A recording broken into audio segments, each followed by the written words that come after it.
Hi, this is Tom from Tom's Tech Support, and today I'm going to be showing you how to install more RAM into your laptop. I have a Lenovo G530. This is my personal laptop, as you can probably tell by the Minion stickers. So what I'm going to do is, this laptop has 2 GB of RAM, which I'll show you if I start it and boot into the BIOS on this machine. And the battery is dead apparently, so I will just grab the power brick for it and plug it in, because the battery life on this machine is also very bad due to the fact that it is old, but it's still more reliable than my recent laptop. So I'll stick the power in and boot up. I'll go into the BIOS by pressing F2 as I start up. I'm just going to keep pressing this until it loads. Apparently it doesn't want to boot, which is probably because it's going to hibernate with Windows. So what's going to happen is it's going to boot into Windows, and then once it's done that, I will meet you in the BIOS. Okay, so my machine is now shut down, so I will hit power and I will go into the BIOS by pressing F2.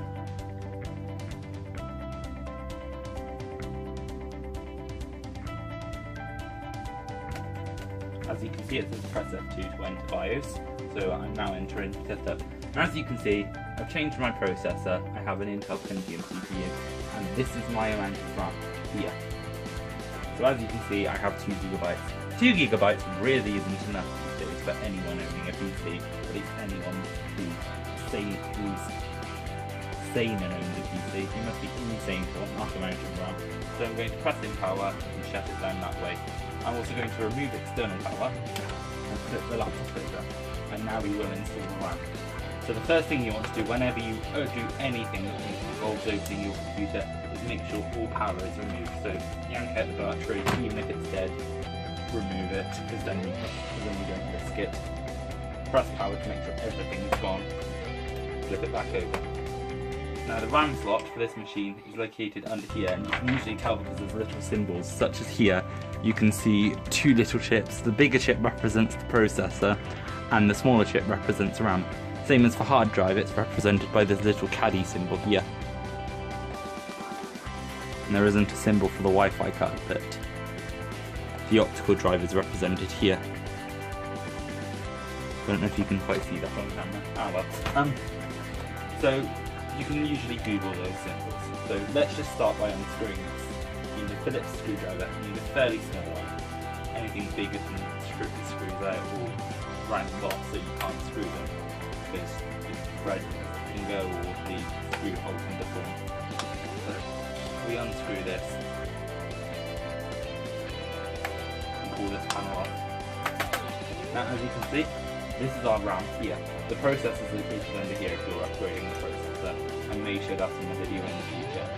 But today we're going to focus on this RAM. So you remove it by simply pressing the sides and pulling out like this. Do note, try to be careful, especially if you're working on a carpet environment. I don't recommend working on carpet, but I am. I guess I don't practice what I preach, so oh well. Just don't work on carpet, trust me. If my laptop breaks, my problem. If your laptop breaks, not my problem, because I told you not to work on carpet. So as you can see, we have 2 of these Crucial 2 gig sticks here, purchased from eBay. Probably not the best place to buy your RAM. Buy it from somewhere reputable, such as Amazon or Newegg or Maplin if you're in the UK. So let's just remove it from here. Take special care to hold it by the sides, especially because this is your new RAM and you definitely don't want to damage it. So take special care to hold it by your sides. And as you can see, there's my RAM's information. I've got 800 MHz RAM rather than 667. I don't think the laptop will be able to make use of that extra memory bandwidth, but it may still help the speed.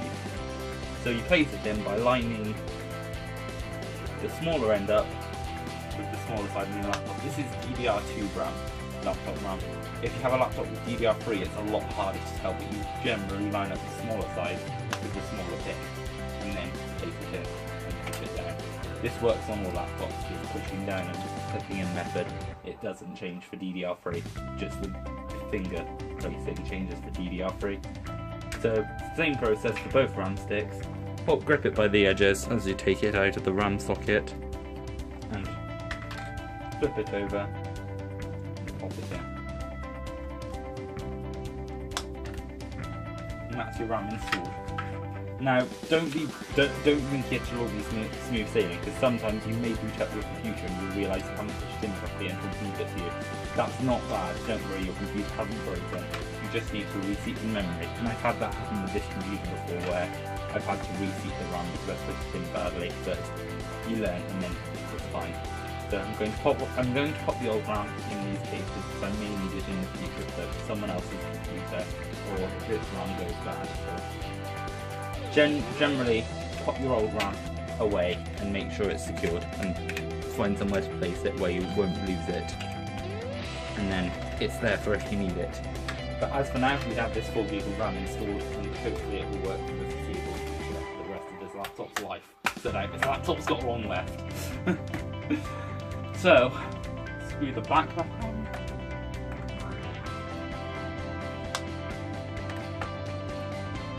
And then pop the battery back in. And if your laptop's battery life is rubbish, pop the normal power cable back in, like I will do with this one, as you will see.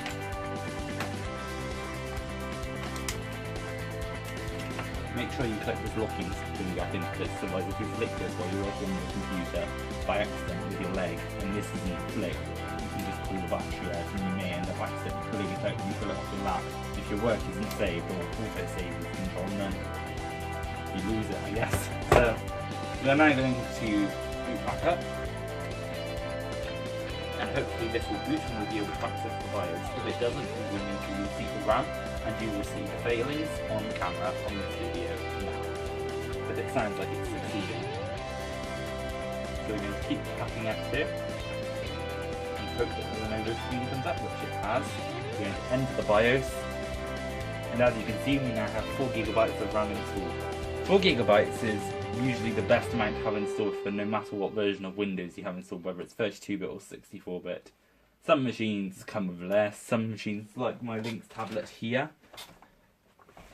this comes with 2 GB of RAM, and it's sufficient for Windows 10 32-bit, but I doubt it would be for 64-bit Windows, so let's leave it to boot. So, I'm going to boot this machine up now, and I will want to wish you thank you very much for watching, and have a great day. I hope this video helped you, and if it didn't, you're welcome to comment in the comment section. I'll see if I can help you out from there.